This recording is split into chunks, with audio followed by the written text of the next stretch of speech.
Dallas. A former Dallas police officer who shot her unarmed black neighbor in his own apartment was found guilty of murder on Tuesday, in an unusual and high-profile case that dealt with issues of race, policing and mistaken identity. The former officer, Amber R. Guyger, who is white, was charged in the death of her 26-year-old neighbor, Botham Shem Jean, after she said she accidentally went to the wrong floor of their apartment complex, entered the unit directly above hers and fatally shot him last year. Ms. Guyger claimed she thought she was entering her own apartment and was acting in self-defense against an intruder.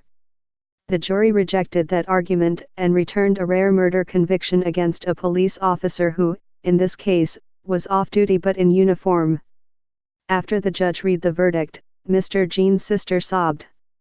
His mother raised her fists in the air and looked upward.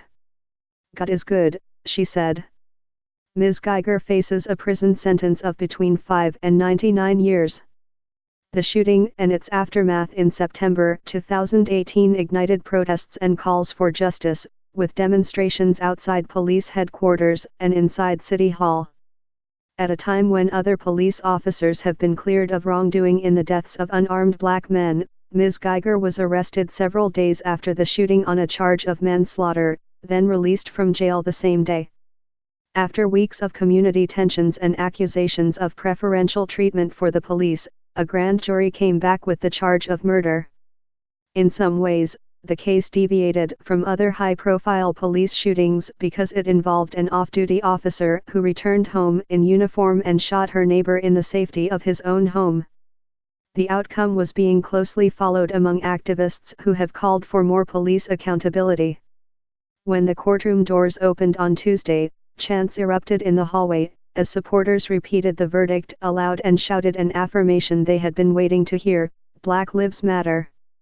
Though the issue of race was not mentioned explicitly in the courtroom, the trial unfolded against the backdrop of a diverse city that is 24% black, 29% white and 42% non-white Hispanic. The mayor of Dallas, the police chief and the Dallas County District Attorney are all black, as is the judge presiding over this case. Of the 12 jurors and 4 alternates, 7 are African American, 4 appear to be white and 5 are of other races and ethnicities. People in Dallas County worked hard to create an environment where justice is possible, said S. Lee Merritt, a civil rights lawyer who represents Mr. Jean's family, and who has worked on other high-profile police shootings. Mr. Merritt represented the family of Antoine Rose II, an unarmed black teenager who was killed while fleeing a traffic stop in East Pittsburgh, Pennsylvania, last year. In that case, the white officer was acquitted by a majority white jury. "I've been all over the country," he said. "This is the most diverse jury I've ever seen." During a week-long trial in a packed courtroom in Dallas, prosecutors sought to paint Ms. Guyger, 31, as aggressive and careless on the night she entered someone else's home, pulled her service weapon and opened fire. Her defense lawyers argued that she made an unfortunate but understandable mistake during a perfect storm of circumstances that ended in tragedy.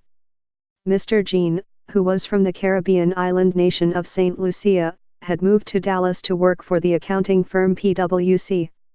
He lived in an apartment in downtown Dallas, and Ms. Guyger lived directly below him on the 3rd floor. Aware of the dangers of being a black man in America, he had been careful to wear Ralph Lauren dress shirts and drive the speed limit, his family has said, to avoid even routine encounters with the police.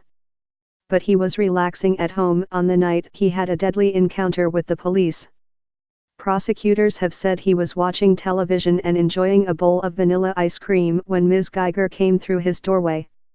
Botham Jean was never a threat to Amber Guyger. Never, Jason Hermus, a prosecutor for Dallas County, told jurors during closing arguments on Monday. "Justice needs to happen in this courtroom today." Ms. Guyger testified that she was returning home from a long day of work when she accidentally parked on the wrong floor of the complex's garage. As Ms. Guyger walked down the 4th-floor hallway, she said, she did not notice that anything was amiss, including the red doormat outside Mr. Jean's door. The door strike plate was defective and not fully latched closed, according to the defense, allowing Ms. Guyger to enter using her own keys. When Ms. Guyger saw someone inside, she said, she drew her gun and shouted, "Let me see your hands."